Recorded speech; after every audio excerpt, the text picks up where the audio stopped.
Comment la Russie a acheté le biathlon? Combien de grosses coupures peut-on faire rentrer dans une petite valise diplomatique? Le débat n'est pas tranché quand Grigori Rodchenkov, le directeur du laboratoire antidopage de Moscou, entre dans la pièce. Alexander Tikhonov, vice-président de la Fédération internationale de biathlon, IBU, soutient qu'une telle mallette peut renfermer entre 200 000 et 300 000 $, entre 160 000 et 240 000 €. Alexander Kravtsov, chef de mission de la Russie pour les Jeux olympiques de Sotchi de 2014, estime qu'on peut y faire tenir jusqu'à 400 000 $.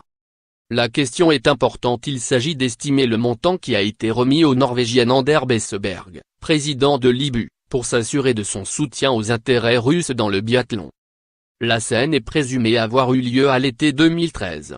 Elle a été relatée aux enquêteurs de l'Agence mondiale antidopage, AMA, par Grigori Rodchenkov lui-même, désormais lanceur d'alerte réfugié aux États-Unis.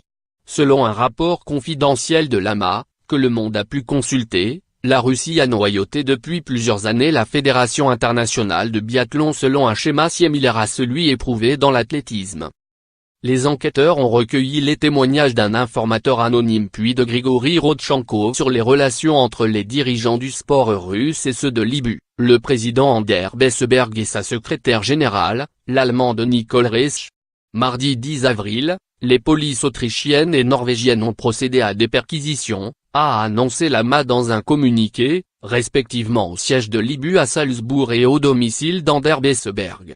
La Fédération internationale de biathlon a précisé dans un communiqué que Nicole Reisch avait demandé à se mettre en retrait de ses fonctions pour la durée de l'enquête, qui pourrait remettre en cause le retour en grâce de la Russie dans le sport international.